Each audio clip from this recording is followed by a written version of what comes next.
Teman-teman, malam ini saya akan bahas satu hadis. Mudah-mudahan hadis ini menjadi renungan buat kita bersama. Hadis ini hadis tentang bab akhlak. Karena saya merasa bab akhlak ini salah satu PR besar bagi kita sebagai kaum muslimin. Saya udah datang ke beberapa negeri, dari bagian paling selatan sampai ke bagian paling utara, timur dan barat. Memang belum banyak sih, tapi udah Allah beri kesempatan untuk mendatangi beberapa negeri. Baik itu negeri yang mayoritasnya adalah umat Islam maupun negeri-negeri yang mayoritasnya non-muslim. Dan yang cukup menyedihkan buat kita adalah, dan itu realitas, justru kita mendapati negeri-negeri yang mayoritasnya non-muslim, akhlak bangsanya, akhlak masyarakatnya terlihat dan terasa jauh lebih baik daripada negeri-negeri yang mayoritasnya kaum muslimin. Ini masalah besar. Kenapa ini masalah besar? Karena salah satu tujuan Allah Subhanahu wa taala mengutus Nabi Muhammad sallallahu alaihi wasallam adalah liutammima makarimal akhlak. Untuk menyempurnakan akhlak-akhlak yang mulia, akhlak-akhlak yang sempurna, akhlak-akhlak yang baik. Jadi bagaimana mungkin kita menyebut diri kita sebagai umat Muhammad, umat Rasulullah, sementara akhlak kita tidak sama sekali mencerminkan teladan dari Rasulullah SAW. Dan ini masalah besar. Dan yang lebih menyedihkan lagi, ketika kita datang ke negeri tempat Nabi lahir, tempat Nabi wafat, justru kita menemukan akhlak yang bahkan lebih parah daripada negeri-negeri yang lain. Ini masalah besar. Ini sangat menyedihkan. Ini PR dakwah. Ini adalah tugas kita bersama. Yang mungkin kita ngerasa jarak kita dengan Rasulullah SAW sudah terlalu jauh mungkin. Sudah lebih dari 14 abad. Tapi di luar sana mereka bahkan tidak kenal Rasul. Di luar sana bahkan mereka bukan orang yang beriman kepada Rasul. Kenapa tuh akhlak mereka jauh lebih menyenangkan? Kalau saya tidak boleh mengatakan lebih baik, misalnya ada orang yang tidak sepakat, tapi lebih menyenangkan dan lebih terasa nyaman daripada akhlak kita sebagai umat Rasulullah Sallallahu Alaihi Wasallam. Sehingga bab akhlak ini bukan bab sepele. Karena saking pentingnya akhlak sampai dia menjadi salah satu di antara tujuan Nabi diutus. Alasan risalah diturunkan ke muka bumi. Liutammima makarimal akhlak. Ketika Allah menyebutkan tentang kelebihan-kelebihan yang ada pada diri Rasulullah Sallallahu Alaihi Wasallam di Al-Quran, rata-rata kalau kita mau menghitung, itu rata-rata kelebihan yang Allah tunjukkan kepada Rasulullah itu adalah berkaitan dengan akhlak. Mau dia ngomongin tentang akidah, nanti ujung-ujungnya akhlak. Mau dia ngomongin tentang risalah, ujung-ujungnya akhlak. Mau dia dilihat dari angle syariat, ujung-ujungnya akhlak. Ketika Allah Subhanahu wa taala memperkenalkan figur Rasulullah sallallahu alaihi wasallam, Allah memperkenalkannya bukan dengan figur fisik. Figur fisik Nabi itu lebih banyak justru riwayat dari para sahabat. Walaupun fisik Nabi keren banget pastinya. Dengan penampilan beliau, dengan fisik fitrah beliau, dengan fisik tinggi beliau, kekar beliau, gagah beliau, dari ujung rambut sampai ujung kaki beliau yang ideal banget. Tetapi sedikit sekali ayat yang membicarakan fisik Rasulullah SAW. Ada tapi tidak banyak. Rata-rata Al-Quran ketika memperkenalkan figur sosok Rasulullah SAW, Al-Quran mengambil dari angle akhlak. Dan salah satu yang terkenal adalah wa innaka la'ala khuluqin azim. Engkau benar-benar seseorang yang memiliki akhlak yang azim.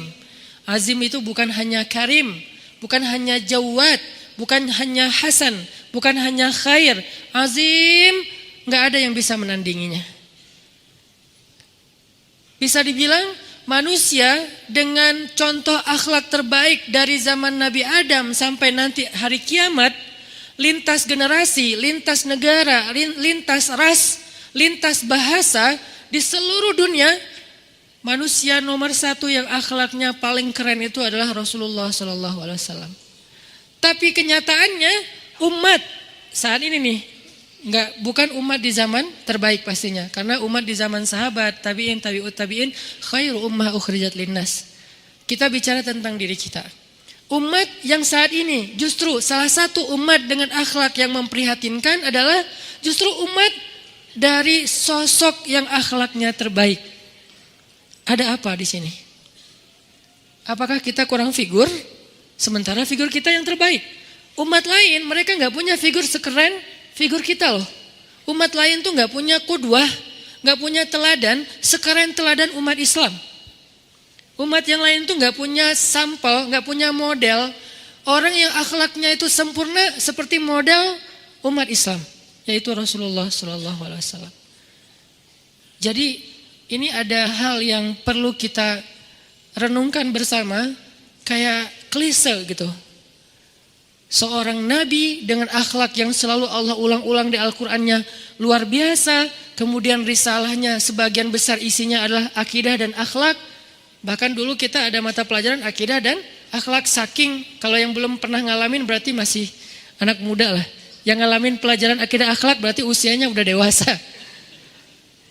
Kalau sekarang kayaknya nggak ada ya, adanya PAI ya. Dulu kita akidah akhlak. Terus SKI, sejarah kebudayaan Islam. Ya gitu-gitulah pokoknya zaman-zaman dahulu kala. Jadi kalau kita dengan risalahnya yang sebagian besar isinya akhlak, dengan role modelnya adalah orang yang paling baik akhlaknya, tapi realitasnya justru memprihatinkan akhlaknya, pasti ada yang miss dalam cara kita memahami agama ini. Ada yang krisis dalam fikroh Islam kita. Ada yang krisis dalam pemahaman syariat kita. Sehingga saya pikir membahas tentang akhlak ini menjadi salah satu di antara agenda dakwah yang sangat penting.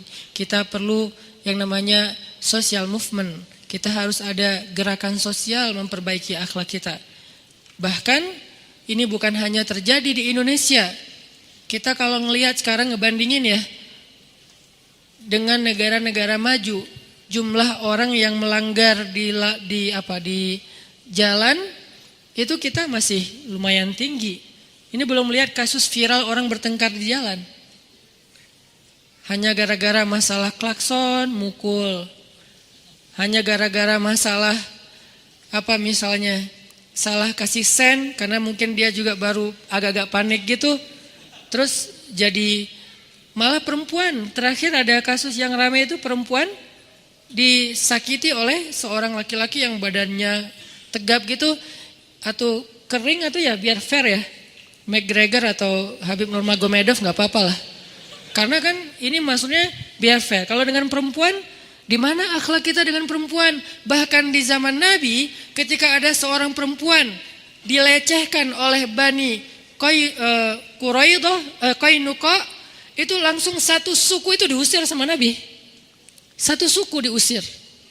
Makanya nanti kalau teman-teman baca sejarah Yahudi di Madinah kan ada 3 kabilah Yahudi tuh. Bani Nudair, Qainuqa dan Quraidah. Salah satu di antara 3 kabilah Yahudi yang ada di pinggir kota Madinah itu terusir gara-gara apa? Kalau kita baca runut kasusnya kenapa? Gara-gara cowok-cowok anak muda mereka tuh melecehkan seorang perempuan muslimah di pasar. Itu alasan utamanya. Jadi ada cewek muslimah lagi belanja di pasar, orang Yahudi ini kan suka bikin prank kan? Tapi prank itu bukan dari Yahudi ya. Ustadz suka? Enggak. Saya suka memberikan surprise. Bukan prank. Prank ini identik dengan, kan ada yang modelnya dulu tuh di luar negeri cukup ramai juga acara di televisi kayak gitu, yang kayak ngagetin, bikin orang deg-degan, bikin orang nangis, bikin orang takut, bikin orang apa. Ini sebetulnya tabiat orang-orang Bani Israel. Mereka tuh suka ngeprank orang di jalan. Nah, ini anak muda yang kurang kerjaan kali. Jadi mereka kayak nggak punya kerjaan, akhirnya nyari kerjaan atau ngerjain orang. Di pasar ada cewek muslimah lagi belanja. Mungkin cewek ini cantik. Digodain karena dia menjaga kehormatan, gak diladenin sama dia. Kalau kita gak, mungkin kalau misalnya dia bukan perempuan yang menjaga kehormatan, itu diladenin. Dianggap bercanda. Misalnya telepon nyasar diladenin, WA nyasar diladenin, akhirnya dihipnotis, hilang ATM segala macam. Nah, ini karena dia menjaga kehormatan, dia nggak mau ngeladenin, dia pergi aja. Digodain lagi dia pergi. Lama-lama mereka ngerasa kayak garing kan, karena nggak direspon. Karena dia merasa garing, akhirnya main kasar. Begitu perempuan ini sedang belanja, sekelompok anak muda Yahudi itu dari bawah datang di balik meja, mengikat roknya dengan tali, lalu dipegang. Ketika perempuan ini berjalan, roknya diangkat. Ini kan kurang ajar ya. Susah untuk nyari kata-kata lain. Saya juga yang udah 1400 tahun yang lalu masih baper dan masih sebetulnya marah gitu ya. Cuman kan orangnya udah gak ada sih. Emangnya kalau ada orangnya ya cuman gitu doang. Kok ada orang aneh gitu? Apa dia gak punya istri? Jomblo Ustadz, gak punya adik? Gak punya ibu? Gimana kalau adiknya, ibunya, anaknya, istrinya, kakaknya diperlakukan kayak gitu? Kan seseorang itu melihat gimana memperlakukan orang lain itu, gimana dia, cara dia memperlakukan orang lain itu gimana dia ingin diperlakukan oleh orang lain. Diikat roknya di bawah, dan buat seorang muslimah ini sangat-sangat memalukan. Karena bagi muslimah kehormatan itu kadang-kadang lebih berharga daripada nyawanya. Jadi bagi seorang muslimah diperlakukan kayak gini itu lebih sakit daripada dibunuh, daripada kematian. Sakit dan malu banget gitu. Diikat roknya, ditarik. Akhirnya dia teriak nangis. Lalu datang laki-laki pemuda muslim melepaskan ikatan itu, lalu dikeroyok rame-rame sama cowok-cowok Yahudi, dan karena dia dikeroyok rame-rame terbunuh. Nabi bilang tidak ada lagi tempat buat mereka di kota Madinah. Nabi marah besar. Jadi jangan berpikir bahwa marah itu bukan sunnah. Ada marah yang sunnah, ada marah yang bid'ah. Pertanyaannya, selama ini marah kita udah nyunnah atau bid'ah? Jangan-jangan kita marah terhadap sesuatu yang bid'ah, sehingga kita disebut ahlu bid'ah dalam urusan marah. Atau sedih juga gitu, Nabi sedih, Nabi pernah marah, Nabi pernah bahagia, senang, suka, Nabi pernah sedih. Semua perilaku Nabi itu adalah qudwah, teladan, termasuk marahnya. Jadi kalau kita nggak marah dalam hal yang Nabi marah, berarti kita tidak mengikuti sunnah dalam urusan sarirah, perasaan Nabi, dan itu bagian dari akhlak. Nabi marah banget kalau udah urusan perempuan. Sehingga akhirnya Nabi mengatakan kita akan kepung benteng mereka dan minta diserahkan pelaku-pelaku itu untuk kita adili. Kan berlaku kisos, tangan dengan tangan, mata dengan mata, nyawa dengan nyawa, dan itu adil. Kalau yang diambil itu adalah jari, ya jari. Itu keadilan Islam. Kita minta pelakunya, belum diusir kaumnya, baru pelakunya doang yang mau diminta untuk diadili. Ternyata gak diserahin sama kabilah Yahudi tersebut. Gak diserahin, dibelain malah. Bentengnya ditutup rapat, dikepung sama kaum muslimin, gak diserahin. Cara baik-baik gak bisa. Akhirnya mereka pun diusir dari kota Madinah, dan secara paksa pelaku-pelaku tadi ditangkap dan dihukum secara adil oleh Rasulullah SAW. Ini adegan tentang Yahudi, makanya orang Yahudi sakit hati banget sama kaum muslimin. Tapi kalau ditarik dan dirunut kronologis ceritanya, emang salah mereka sendiri. Ini balik lagi kepada yang tadi adalah akhlak itu sesuatu yang penting sekali dalam Islam. Sehingga bicara tentang akhlak bukan hanya bicara soal hal-hal yang sifatnya bonus. Dan bicara akhlak itu buat saya sih, dakwah buat saya itu bukan ngomongin narasi-narasi ideal ya. Kan saya ceramah itu udah dari 13 tahun yang lalu. Dan 5 tahun terakhir ceramahnya sangat dikurangin porsinya, lebih banyak ke programming dan movement. 8 tahun saya ceramah di Bandung. Keliling-keliling, sehari ceramah sampai 5 kali. Di kota Bandung doang tuh, sehari ceramah 5 kali. 4 kali di majelis taklim ibu-ibu, sekali di masjid. Keliling aja. Enak Ustadz, enak. Kita disambut, kita dijemput, kita dihidangin makanan, pulang kadang-kadang dikasih uang transportasi segala macam. Enak sih, manja banget kan? Karena ketika saya pulang dari Kairo, orang menganggap saya sebagai ustadz dan mereka berbaik sangka, saya hargai itu walaupun gak ngerasa kayak gitu. Diundang-undang, apalagi kalau lagi ada momen-momen hari raya, hari besar Islam, kayak Mauludan, Isra Mi'raj, apa segala macam, itu tuh pasti udah sibuk banget. Ramadan hampir gak pernah saya buka puasa bareng keluarga. Kenapa? Acara buka puasa bersama pasti penceramahnya saya keliling.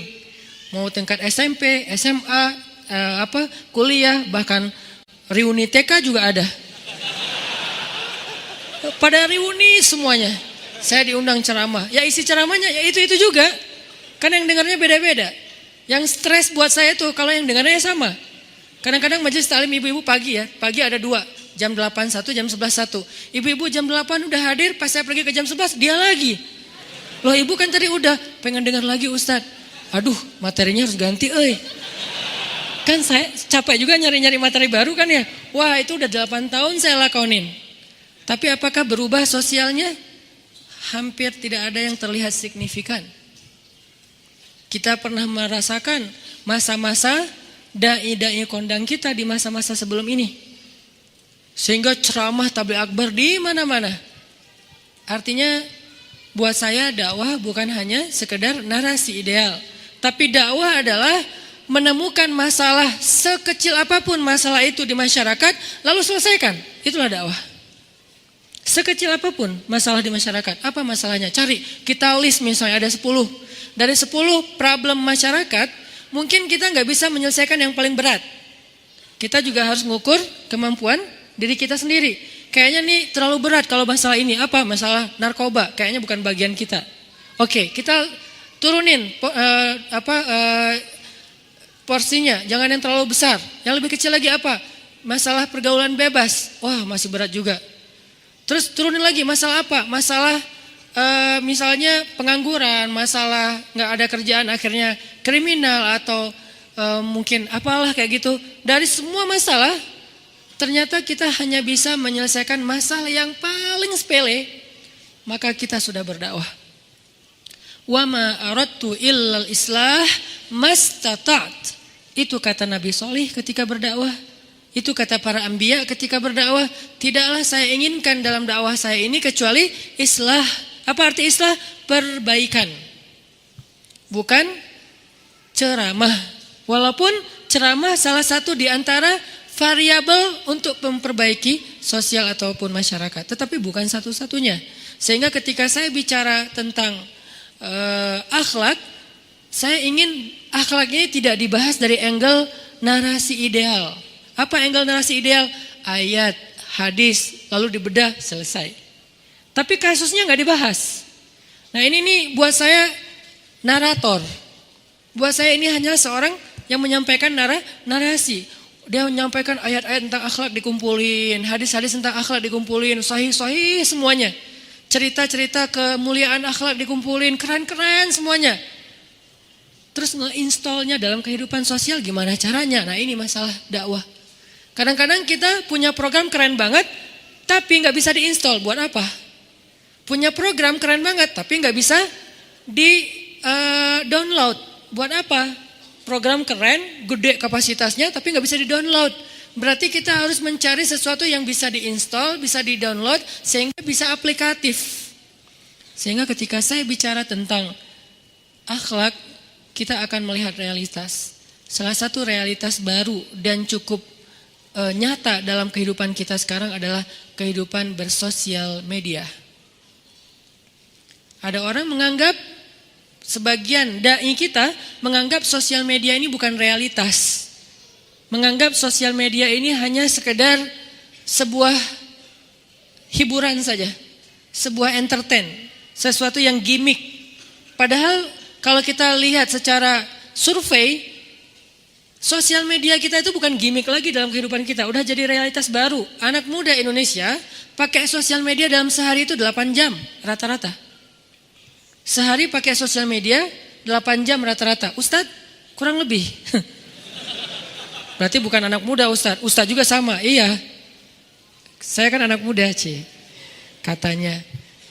Artinya kita tuh pakai, mau saya, mau ustadz-ustadz yang lain, pakai sosial media itu nggak kurang dari 2 jam sehari loh. Dan rata-rata ternyata menurut survei tahun 2018, 8 jam, nggak tahu 2019 mungkin udah naik. Artinya itu kehidupan baru kita, sosial media. Dan di sosial media kan kita nggak pasif ya, cuman ngelihat doang postingan orang. Minimal aktifnya apa? Nge-like. Minimal aktifnya lagi apa? Komen. Kalau nggak komen, nge-like komen. Nge-like komen tuh bikin sebuah sebuah dinamika. Ada komen kontroversi, di like. Akhirnya jawabannya bertabrakan, di like juga. Akhirnya like-likean. Yang ini pojok yang sini, saya lebih senang dengan pendapat ini. Saya lebih senang dengan pendapat itu. Ini masih pasif nih, tapi udah mulai ada actionnya gitu, nge-like. Nanti lebih aktif lagi, nggak nge-like doang, dia ikut komen. Yang lebih aktif lagi, komennya itu banyak. Di scroll aja komennya. Terus lebih aktif lagi, komennya itu terus ada. Nggak banyak tapi ada terus. Komen lagi, di satu postingan komen supaya dia kebaca terus. Jadi kayak top komen gitu. Lebih aktif lagi, repost. Lebih aktif lagi, nge-head. Semua ini adalah realitas baru dalam kehidupan kita, yaitu realitas kehidupan sosial media. Apakah itu tidak ada akhlak untuk kita jadikan sebagai panduan kita bersosial media yang dibahas di atas mimbar? Sehingga yang di atas mimbar dibahas hanya akhlak-akhlak yang umum, yang mainstream, dan kurang aplikatif, kurang realistis dengan kehidupan kita. Pemikiran seperti inilah yang dibutuhkan dalam dakwah. Sehingga ketika kita bahas apapun, kita harus tahu realitasnya. Oh, di sini nih. Masalah sosial media, akhlak bersosial media. Kesannya membahas akhlak bersosial media itu nggak penting. Lebih penting membahas akhlak Nabi dan para sahabat. Padahal sama aja sebetulnya. Akhlak Nabi dan para sahabat, akhlak bersosial media, kira-kira mana lebih penting? Sama, karena akhlak bersosial media ujung-ujungnya teladannya adalah akhlak Nabi dan para sahabat. Emang ada sosial media di zaman dulu? Bukan sosial media kayak sekarang. Sosial medianya masih model yang konvensional. Sosial media mereka pasar. Sosial media mereka nadi. Nadi itu tempat nongkrong kalau bahasa sekarang. Sosial media mereka adalah jalan. Karena di jalan mereka suka berkumpul. Sosial media mereka adalah komunitas-komunitas. Itulah sosial media mereka. Tetapi akhlak dalam bersosial media udah ada sejak zaman Nabi.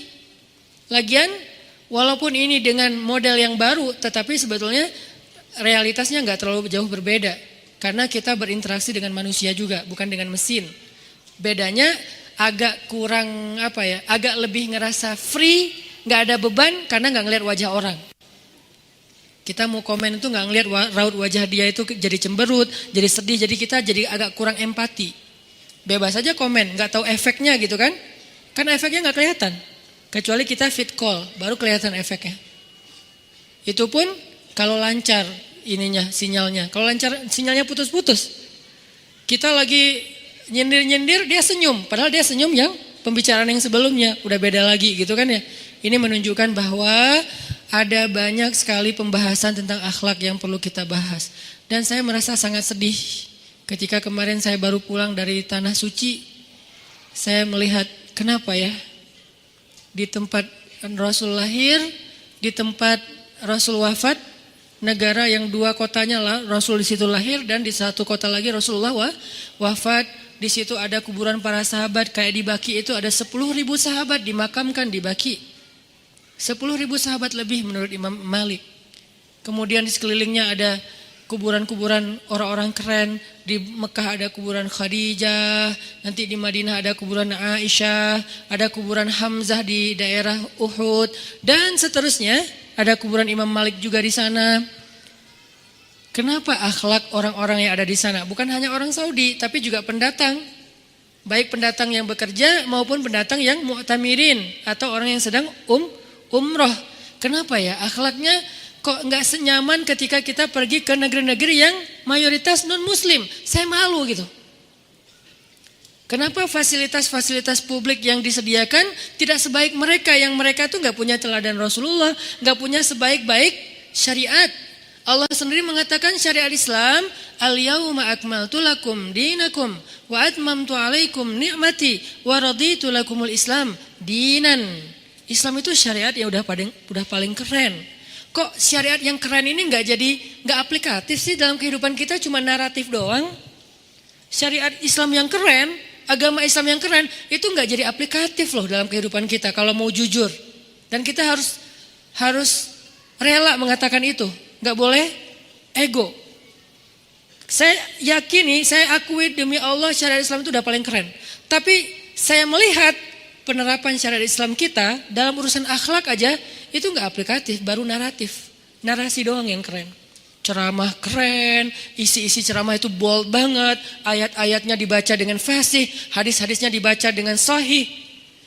Tapi realitasnya nggak kayak gitu. Apa yang diajarkan Nabi SAW tentang sifat ra'fah dan rahmah sulit untuk kita temukan di negeri-negeri kita, kaum muslimin. Bahkan ketika kita pergi ke negeri mereka yang non-muslim, kita melihat ra'fah itu luar biasa diterapin. Rahmah itu luar biasa diterapin.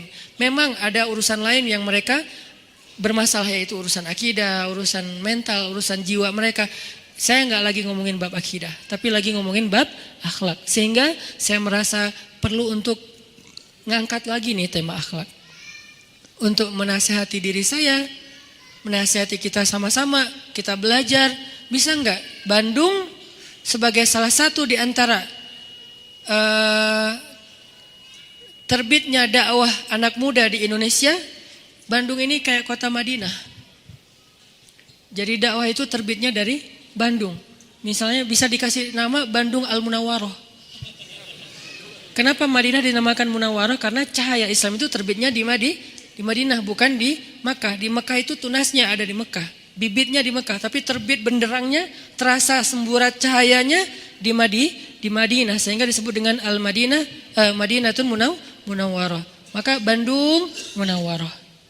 Karena dari sini terbit dakwah anak muda dan kemudian tersebar di seluruh Indonesia. Bisa nggak Bandung selain menjadi asal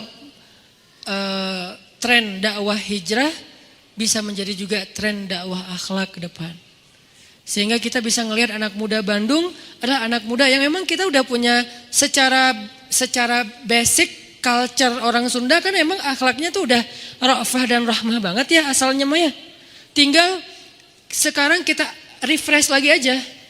Jadi kayaknya mengajarkan akhlak kepada orang Sunda itu nggak perlu dari nol. Kenapa? Karena dasarnya orang Sunda itu emang udah sifatnya ra'fah dan rahmah. Asalnya orang Sunda itu udah lembut, udah santun, udah ada sifat nggak enakannya tuh kan tinggi di Sunda teh. Dan nggak enakan itu kan bahasa Arabnya ra'fah. Nggak tahu saya bahasa Sundanya apa. Nanti coba kasih ajarin ke saya. Tapi itu ada dan saya rasakan itu dari orang Sunda. Rasa sungkannya itu tinggi. Sehingga mau ngomong gak enak, akhirnya gak diomongin. Akhirnya disalip orang lain. Apa nih? Jadi bab itu jadi ketikung gitu, gara-gara terlalu ra'fah. Aduh gak enak, takut dia tersinggung, takut dia terganggu. Kan gitu kan, orang Sunda kan banyak ngerasa sungkannya. Dan rasa sungkan itu dalam Islam disebut ra'fah. Dan Allah itu maha ra'fah, namanya ra'uf. Allah itu ar-ra'uf, dari kata ra'fah, sangat tidak enakan. Maksudnya Allah itu gak enak hati, kalau kita terjemahin bebas, kalau ngelihat hambanya berdoa terus gak dikabulkan, itu Allah tuh gak enak hati, maksudnya malu gitu, berarti kan ra'fah. Dan orang Sunda dasarnya punya sifat itu, sehingga untuk menginstall akhlak Islam kepada orang Sunda, saya pikir gak harus dari awal. Kita hanya perlu merefresh dan kita akan menemukan banyak sekali kesamaan antara ajaran akhlak Islam dengan culture kesundaan kita. Wah ini mah di Sunda gini, ini mah di Sunda gini. Jadi tinggal kita refresh saja. Sehingga saya percaya kota Bandung ini, Jawa Barat ini bisa jadi salah satu contoh akhlak sosial yang ideal. Jadi orang kalau mau belajar akhlak Islam itu mungkin saat ini belum bisa datang ke Madinah. Mau belajar tentang akhlak Islam belum bisa datang ke Mekah. Dulu ya, sekarang enggak. Mau belajar akhlak tentang Islam, datanglah ke Bandung. Udah azan? Oh ya udah, enggak enak ya. Oke, insya Allah nanti kita lanjutkan setelah sholat isya. Barakallah. Teman-teman sekalian yang dirahmati Allah Subhanahu Wa Taala. Tadi kita membahas sekilas tentang pentingnya akhlak. Karena salah satu alasan dulu orang-orang kafir tertarik kepada Islam dan akhirnya mereka masuk Islam itu adalah karena ngelihat tampilan dari akhlak Nabi dan para sahabat. Itu salah satu alasan kuatnya, termasuk Umar bin Khattab. Jadi itu daya tarik dan memang itu nilai yang penting yang dimiliki oleh Nabi SAW. Sehingga ketika Nabi ingin menawarkan Islam kepada orang-orang kafir Quraisy, salah satu yang Nabi coba pastikan adalah bahwa ajaran Islam itu adalah ajaran-ajaran tentang akhlak mulia. Sehingga yang pertama-tama masuk Islam adalah orang-orang yang membutuhkan nilai-nilai akhlak mulia ini tertanam dan menjadi sistem kehidupan bermasyarakat. Mereka lah yang pertama masuk Islam. Siapa? Para budak, orang-orang miskin. Kenapa kok para budak dan orang miskin lebih dulu menerima Islam daripada orang-orang kaya dan orang-orang yang terkemuka? Karena ajaran Islam itu sangat menguntungkan para budak dan orang miskin pada masa itu. Dari sisi mana? Akhlak. Tentang pembebasan budak, tentang menyantuni orang miskin, tentang membantu orang yang susah, tentang menyantuni anak yatim, tentang gak boleh semena-mena kepada orang yang lemah, tentang mengangkat derajat dan harga diri perempuan. Sehingga yang awal-awal tertarik kepada Islam adalah orang-orang yang membutuhkan nilai akhlak ini untuk menyelamatkan kehidupan mereka. Itulah orang miskin dan para budak, yang kalau dalam bahasa orang kafir Quraisy disebut dengan istilah aradhilul qaum, orang-orang yang rendahan. Padahal orang-orang miskin ini dengan pendidikan yang pas-pasan, mereka gak terlalu tahu tentang teori akidah Islam. Simple aja buat mereka bahwa Allah itu, Tuhan itu satu, Qul huwallahu ahad. Makanya sesederhana inilah pemikiran Bilal bin Rabah. Ketika Bilal disiksa, yang dia tahu tentang teori akidah itu hanya ahadun ahad, ahadun ahad. Belum ada perdebatan tentang akidah masalah rububiyah, uluhiyah, asma, sifat, itu belum ada. Itu kan belakangan. Setelah keilmuan Islam itu makin berkembang, muncul ilmu fikih, ilmu akidah, ilmu hadis, ilmu Quran. Bermunculan banyak cabang ilmu zaman para ulama-ulama lah. Tapi di zaman awal-awal generasi Bilal, mereka taunya cuma ahadun ahad, dan itu udah cukup untuk menjelaskan kepada mereka bahwa inilah kebenaran. Dan daya tariknya adalah ajaran akhlak. Sehingga ketika ada orang Badui bertanya kepada Rasulullah SAW tentang Islam, apa itu Islam? Nabi SAW mengajarkan Islam itu adalah silaturahim. Islam itu adalah berkata jujur. Islam itu adalah membantu orang-orang yang susah. Islam itu adalah tidak boleh mencela. Islam itu adalah menjaga garis keturunan. Itu yang awal disampaikan oleh Nabi tentang Islam. Baru kemudian dia tertarik mempelajari Islam. Kalau gitu Islam itu agama yang benar. Kenapa? Karena ajaran-ajaran ini adalah universal. Semua orang mengakui bahwa ini benar. Dan mereka bukan hanya melihat ini sebagai narasi dari lisannya Nabi, tapi juga dilihat dari praktek akhlaknya Nabi sendiri. Kayak laki-laki yang buang air kecil di masjid, karena dia orang primitif, dia gak bisa membedakan mana masjid, mana toilet. Dan juga sekaligus menunjukkan sesederhana itulah Masjid Nabawi pada masa itu, tidak ada lantai yang keramik atau marmer. Sehingga dia pikir ini adalah tempat yang biasa, bukan tempat yang istimewa. Dia buang air kecil di situ. Lalu para sahabat dengan semangat ruhul Islam, spirit of Islam mereka tersinggung. Mereka ingin memarahi laki-laki tersebut. Mereka ingin bahkan memukul laki-laki tersebut. Bukan hanya memarahi tapi memukul. Nabi SAW menampilkan sebuah performance akhlak yang terbaik. Nabi menahan para sahabat. Berikan dia waktu sampai dia menyelesaikan hajatnya. Karena kalau diputus di tengah jalan itu akan menyakitinya. Gitu gak sih? Iya. Itu akan menyakiti dia, mengganggu dia dan tidak nyaman buat dia. Kita gak nyaman, tapi kan mungkin dia gak paham. Akhlak Nabi kepada orang yang tidak paham. Akhirnya tunggu dulu sampai dia beres. Udah beres, para sahabat ngambil air, disiram, dibersihkan. Udah beres itu Nabi manggil dia. Nabi ngejelasin, ini tempat ibadah. Dan Nabi tuh gak ngejelasin dengan cemberut. Coba kalau kita. Wah, udah dikeluarin semua dalil ya. Padahal Nabi pemilik dalil. Gak ada qala Allah. Gak ada tuh. Qala Rasul. Dan beliau sendiri Rasul. Jadi gampang banget sebetulnya buat Nabi itu ngeluarin dalil. Cuma Nabi bilang ini tempat ibadah. Kami mensucikan tempat ini. Tidak boleh buang hajat di sini. Kamu dari mana? Malah kenalan. Dari mana? Ngomong enak. Cuman emang gak direkam semua dialog itu ya. Gak direkam semuanya. Cuman beberapa aja. Cuman yang saya penasaran, gak mungkin dong cuman ngomong kayak gitu doang dia akhirnya masuk Islam. Pasti ada ekspresi Nabi yang membuat dia nyaman, sikap Nabi yang membuat dia nyaman, perlakuan Nabi ke dia, treatmentnya Nabi membuat dia nyaman. Itu tuh utuh, akhlak yang utuh. Makanya kita gak bisa memahami akhlak Nabi hanya sekedar membaca teks. Kita harus baca sirah. Kalau cuma baca teks, kaku jadinya. Apalagi teks ini dibacakan oleh khatib di atas mimbar Jumat. Beda lagi nadanya tuh. Nabi ngomong pelan-pelan sama Aisyah. Aisyah, pas di atas mimbar, ya Aisyah. Nabi kok marah-marah aja sih kerjaannya? Gak marah, itu khatib yang marah. Dan Nabi mah intonasinya gak kayak gitu kan. Intonasi itu memberikan kesan sebuah kalimat ya. Marah atau enggak gitu. Makanya kita kadang-kadang baca teks di sosial media juga subjektif, kita menyimpulkannya dengan perasaan kita. Gara-gara kita bacanya agak keras gitu. Orang cuma bilang, ya, cuman gak pakai titik. Akhirnya kita bacanya, ya, dia kok marah-marah sih? Padahal dia gak marah. Dia mungkin lagi buru-buru, dia tulisnya cuman iya dan a, ya. Tapi kita ngerasa tersinggung, kok jawabannya gini sih gak sopan banget. Ini tergantung intonasi yang membaca, bukan yang mengirim.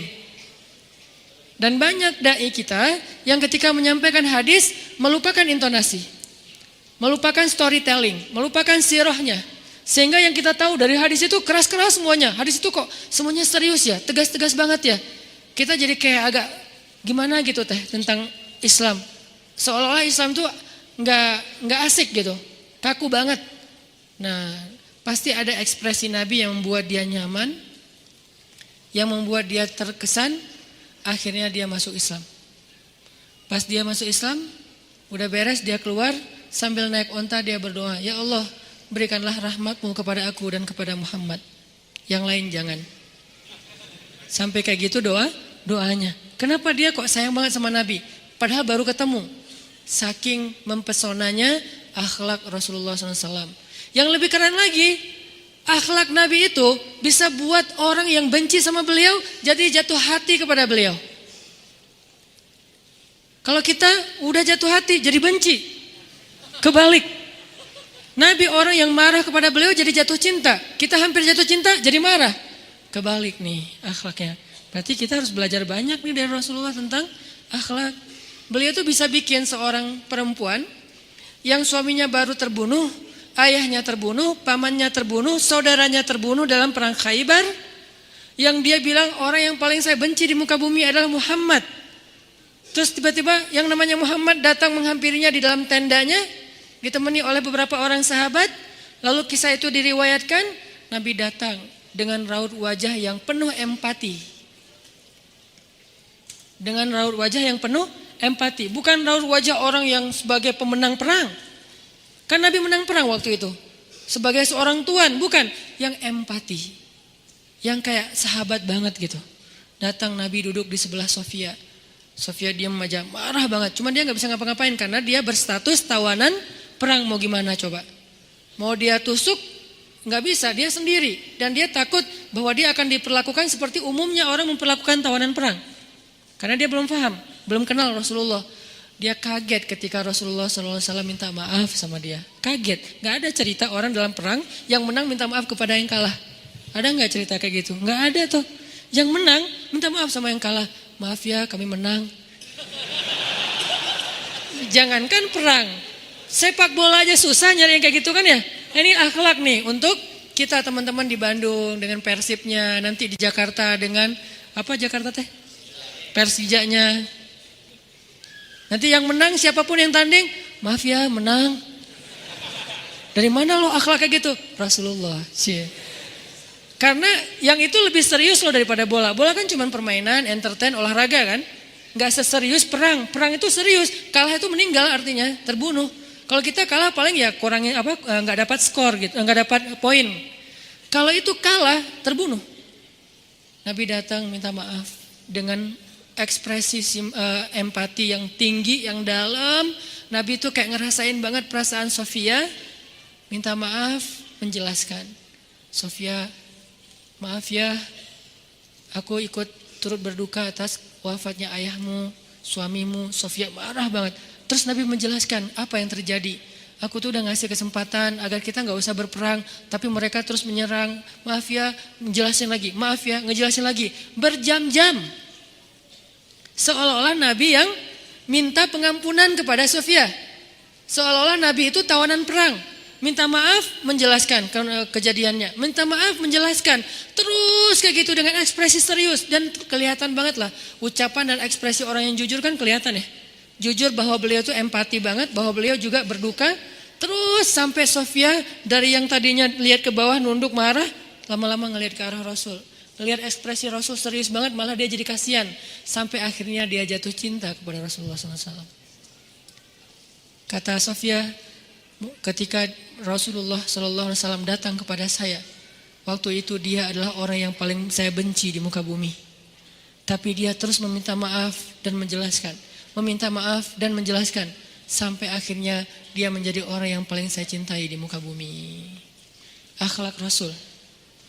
Rasulullah gak mengatakan Allah berfirman wahai Sofia. Enggak, belum ke sana. Akhlak dulu, baru nanti ajarin. Tarbiyah namanya kan ya. Sesungguhnya di dalam Al-Quran ada ayat tentang orang-orang yang kafir yang telah mati terbunuh. Enggak, Rasulullah tuh tahu. Jangan ngomongin tentang ayahnya yang mati terbunuh, ibunya yang pamannya, suaminya yang mati dalam keadaan kafir. Nabi enggak mau ngomongin itu, kenapa? Menjaga perasaan Sofia. Kok masih dijaga sih perasaan? Kan mereka beda agama, mereka orang kafir. Inilah akhlak Rasul. Sehingga Nabi membahas yang membuat Sofia merasa kayak dihargai. Sebagai seorang janda, sebagai seorang perempuan, sebagai seorang yatim, sebagai seorang tawanan. Sehingga dia takjub dengan akhlak Nabi. Akhirnya dia cerita, ya Rasulullah, belum beriman udah manggil, ya Rasulullah, saya pernah bermimpi bahwa dalam mimpi saya melihat ada rembulan di atas kota Madinah, lalu jatuh ke pangkuan saya. Jibril turun bilang ke Rasulullah, apa maksud dari mimpi itu? Tahu gak Rasulullah apa maksud mimpi? Apa Jibril? Maksudnya rembulan itu kamu. Maksudnya dia akan jadi istri kamu di dunia dan akhirat. Rasulullah langsung, aduh gimana ya? Rasulullah juga orang yang ra'fah banget tuh. Bil mu'minina ra'ufun rahim tuh Rasulullah. Gak enak, kan dia masih janda baru meninggal suaminya. Masa saya lamar gimana ya? Kata Jibril, ya Rasulullah, Allah suruh engkau melamar dia untukmu. Menjadi istrimu di dunia dan di akhirat. Rasulullah dengan gak enak hati mengatakan, Sofia, aku ingin melamar kamu. Sofia, gimana ya? Itu mah cewek ya. Saya mencoba untuk menghayati kisah ini dari angle cewek elegan ya. Bukan cewek biasa, oh boleh gak apa-apa sih. Gue sih, enggak. Cewek elegan. Cewek elegan, cewek terhormat, cewek yang soleha walaupun belum beriman. Pasti dia gak akan bilang, Alhamdulillah Masya Allah, A-nya panjang gitu kan ya. Terus pakai emoticon berderai-derai, enggak. Dia terhormat. Dia akhirnya saya terserah gimana baiknya aja. Menikahlah Nabi dengan Safia. Modalnya apa? Akhlak. Bukan mahar yang besar, bukan akun sosial media followersnya paling banyak, bukan eksistensi, bukan gaya-gayaan, bukan datang bawa mobil mewah, datang bawa akhlak. Ini kayaknya modal kita belajar juga nih gimana cara ngelamar calon istri, akhlak. Dan akhlak itu teman-teman, by the way ya, setahu saya nih, kalau kita udah praktekin dalam jangka waktu lama, dia itu akan jadi hiasan di tubuh kita loh. Orang yang kalau rajin senyum, mukanya itu emang nyenengin, teduh gitu. Tapi senyumnya senyum beneran ya, bukan senyum emotikon ya. Rajin Ustaz senyum, di mana? Emotikon, ngirimnya banyak, senyum aja kerjaannya. Nggak ngaruh sih itu mah. Itu mah ngaruhnya di sosmed. Orang kalau akhlaknya baik, itu tuh memang akhlak itu emang hiasan. Maksud hiasan tuh bukan kayak aksesoris. Dia tuh memperindah fisik kita. Teman-teman bisa nggak ngebedain ada orang yang orangnya emang baik, nggak terlalu dandan, tapi dia nyenengin. Ada orang dandannya habis-habisan, tapi kita malah jadi takut. Makin dandan makin serem. Wah, terlalu putih. Makin dandan makin serem. Ada orang nggak terlalu dandan biasa aja, tapi karena modalnya akhlak itu tuh udah kelihatan lah. Kita insya Allah kalau misalnya masih ada potensi baik dalam hati kita sedikit saja, pasti bisa menilai. Saya kadang ngelihat ada orang yang akhlaknya baik, dia rajin senyum, orangnya itu nggak hard feeling. Orang yang nggak hard feeling ini kan biasanya wajahnya itu kayak nggak ada masalah. Ya. Orang yang terlalu hard feeling, pas kita ngelihat dia, kita jadi kayak punya masalah. Masalah saya apa ya? Baru ketemu kayak langsung, aduh, kayak saya banyak masalah banget sih. Ada orang yang pas ketemu dia kayak nggak ada masalah gitu. Saya beberapa kali sih ketemu orang kayak gitu tuh luar biasa. Jadi kayak ada iri gitu, pengen kayak dia. Ternyata akhlak itu kalau udah sering diterapin, dipraktekin, itu tuh akan jadi karakter kita dan jadi kayak tampilan fisik kita. Dan pasti Rasulullah lebih dari itu. Makanya orang ngelihat Rasulullah itu langsung berubah.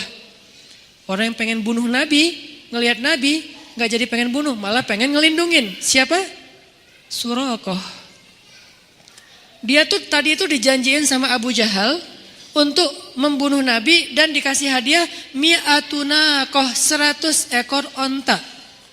1 ekor onta harganya 50 juta. Berarti dikasih berapa? 5 miliar. Hadiah membunuh Nabi itu 5 miliar dan itu gede loh. Dan buat Suraqah nggak susah membunuh Muhammad. Kenapa? Karena Muhammad itu hanya hijrah berdua. Bukan dengan Umar, bukan dengan Hamzah. Tapi dengan Abu Bakar. Gampang membunuhnya. Kalau Muhammad hijrahnya didampingin Umar, Suraqah mikir, masa cuman 5 miliar. Kalau Umar yang ngedampingin gue minta 20 miliar dong, resikonya gede. Karena yang dampinginnya Umar. Ini juga sebuah teka-teki. Kenapa sih Nabi hijrahnya nggak bareng Umar aja? Padahal Umar sebelum hijrah posting dulu kan? Hijrah aja live streaming. Postingnya gimana di sosial media? Waktu itu sosial medianya Ka'bah. Dia berdiri depan Ka'bah, dia bilang, "Ya ahla Makkah, ya ma'syara Quraisy, fa'lamu anni muhajir." Itu kalau bahasa sosmed posting, gua mau hijrah. Siapa yang pengen istrinya jadi janda, anaknya jadi yatim, tunggu saya di balik bukit itu, di Sherlock sama dia. Tunggu saya di balik bukit itu. Kita ketemu di sana, meeting pointnya. Siapa yang pengen istrinya jadi janda, anaknya jadi yatim. Saya akan lewat jalan itu. Mana ada yang berani? Diam semua semekah. Termasuk Suraqah. Suraqah pura-pura nggak tahu. Ada apa sih kok rame-rame? Jadi kenapa nggak berani sama Umar? Siapa yang berani sama Umar? Coba kalau Nabi hijrah bareng Umar, ada nggak yang berani menghalangi? Maka nggak akan ada adegan Suraqah, adegan sembunyi di Gua Sur, nggak ada tuh. Kenapa? Karena didampingin Umar. Teka-teki, tapi saya nggak akan jawab sekarang biar kepo. Kenapa nggak Hamzah, pemanah, sniper, penunggang kuda, paman beliau pula? Kenapa nggak Utsman? Utsman orang yang kaya raya, kabilahnya kabilah yang paling kuat di kota Mekah, sehingga Nabi kalau hijrah bareng Utsman fasilitasnya gampang, mobilnya mobil Alphard. Terus nanti di rest area disediakan lounge. Kalau Nabi hijrahnya bareng Utsman karena kaya raya. Kenapa? Atau Abu Bakar yang fisiknya nggak seperti Umar, saya nggak bilang lemah karena kita lebih lemah daripada Abu Bakar aslinya. Abu Bakar yang dibilang lemah itu ternyata ahli jihad juga kan. beliau berpedang, beliau ngelawan musuh. Jadi kayak gitu tuh di kalangan sahabat disebut lemah. Kalau di kita tuh udah jagoan tuh. Udah jadi jawaranya kita tuh. Tapi jawaranya kita ternyata yang paling lemah di antara sahabat. Abu Bakar yang gak seperti Umar dan Hamzah. Kekayaannya udah habis karena habis dipakai untuk membeli budak, dimerdekakan. Gak kayak Abdurrahman bin Auf dan Utsman. Secara hubungan kekeluargaan gak seperti Hamzah karena bukan siapa-siapa. Secara dukungan kabilah, Abu Bakar itu kabilah Bani Taim, Bani yang paling lemah di kota Makkah. Kenapa dengan Abu Bakar? Sehingga buat seorang Suraqah membunuh Muhammad yang cuma didampingin Abu Bakar itu tuh gampang, gak ada resiko. Mencari jejak Rasulullah gampang, dia tuh pembaca jejak. Dia bisa ngelihat di tanah onta yang lewat itu ukurannya berapa, di atasnya itu yang menungganginya laki-laki atau perempuan itu ketahuan dari dalamnya jejak onta tersebut. Suraqah bisa tahu itu. Wah, yang di atasnya cewek nih, tahu. Di atasnya cowok nih, tahu karena beratnya beda. Di atasnya anak kecil, tahu. Di atasnya orang yang ditawan, tahu. Kenapa tahu bahwa di atasnya ditawan? Karena dia meronta-ronta. Jadi jejaknya tuh kayak acak gitu. Tahu banget. Suraqah pembaca jejak yang legend banget lah. Sehingga buat Suraqah mendapatkan 5 miliar gampang. Dan benar juga, dan dia dapat menemukan Rasulullah tuh Muhammad. Di antara semua yang mencari jejak, Suraqah yang pertama menemukan Rasulullah bersama Abu Bakar lagi naik onta menjauh dari kota Mekah. Ketika Suraqah mendekat, Rasulullah menawarkan sesuatu yang gak realistis banget. Ya Suraqah, pastinya ekspresi Nabi gak bisa kita wakilkan dengan ceramah. Cuman kita yakin harus beriman, ekspresi Nabi itu menawan banget, keren banget. Sampai orang yang paling benci sama Nabi seperti Suraqah, yang pengen dapat untung dari membunuh Nabi seperti Suraqah, bisa berubah hatinya. Ya Suraqah, gimana menurut kamu? Kalau aku janjikan kepada kamu, kamu akan bisa memakai mahkota Raja Persia dengan baju kebesaran Raja Persia. Kata Suraqah, Raja negara Persia yang besar itu? Ya, kata Rasulullah, mau, gimana caranya? Kata Suraqah, caranya halangilah orang yang ingin menghadang kami, orang yang ingin menyakiti kami, halangilah mereka. Baik Muhammad, ada lagi apa yang bisa saya lakukan Muhammad? Saya akan lakukan apapun supaya kalian sampai ke Madinah dengan selamat. Apa saya perlu ikut? Kata Rasulullah, enggak usah, di sini aja. Baik, pergi Rasulullah. Suraqah diam. Begitu lewat yang pembaca jejak lain yang amatiran, kan dia pro banget kan? Yang amatiran kan di bawah dia tuh. Biasanya kan yang pro ini didengar kan? Kalau yang pro mah bebas gitu. Pas datang yang amatiran pembaca jejak, Suraqah, lihat Muhammad enggak? Aku yang paling baik dalam membaca jejak di antara kalian. Dan kudaku ini kuda yang paling cepat. Aku tidak melihat Muhammad lewat sini. Carilah tempat yang lain. Kalau Suraqah yang ngomong gak ada yang gak percaya. Cari tempat lain. Suraqah pulang tidak menemukan Rasulullah SAW. Kehilangan 5 miliar. Untuk sebuah tawaran yang gak realistis. Apa? Memakai mahkota Raja Persia yang lagi jaya-jayanya. Dan mahkota itu gak bisa dipakai kecuali ditaklukkan. Gak realistis kan? Kenapa? Akhlak. Yang menawan buat Suraqah bukan tawarannya. Tawarannya nggak mungkin lah. Kenapa nggak mungkin? Kalau Rasulullah menawarkan mahkota Raja Persia habis menang perang Badar, itu agak sedikit realistis. Soalnya udah ada tren menang nih. Ini dalam keadaan terusir, nawarin mahkota Raja Persia, satu di antara dua imperium yang lagi berkuasa. Kan nggak realistis banget tawarannya. Terus apa yang menakjubkan buat Suraqah sampai diambil tawaran ini dan ditinggalkan tawaran yang lain yang lebih realistis? Abu Jahal itu punya lebih dari 1000 onta, ngasih 100 itu nggak ada apa-apanya, receh banget buat Abu Jahal. Kenapa nggak ngambil yang itu aja? Kenapa mengambil yang ini yang nggak realistis? Karena kagum, takjub dengan akhlaknya Rasulullah SAW. Nggak dikasih mahkota juga nggak apa-apa, penting udah ngeliat Rasul, oh ini Rasulullah, aduh nggak tega menyakiti beliau. Ya udah Rasulullah lanjutkan, saya yang hadangi orang-orang yang ingin menyusul engkau, yang ingin memburu engkau.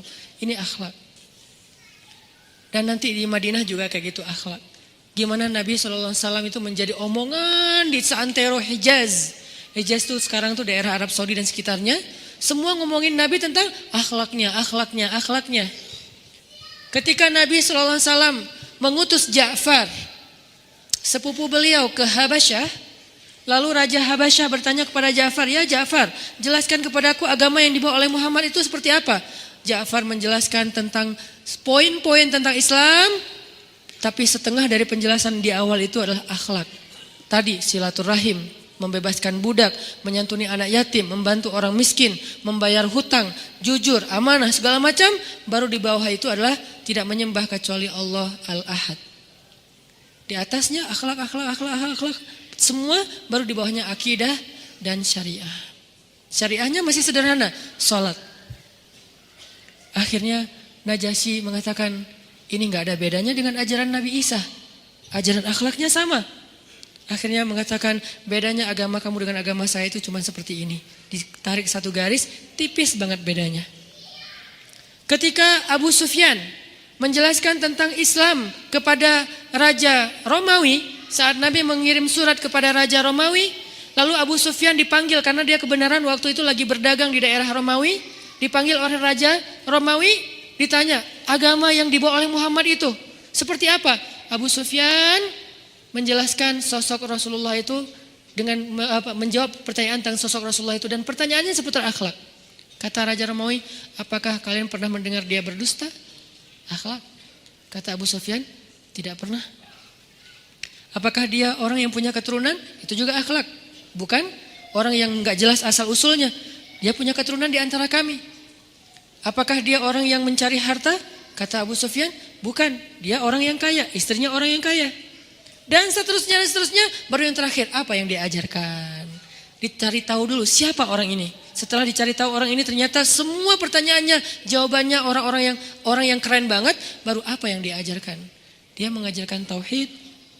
Tidak ada Tuhan yang patut disembah selain Allah.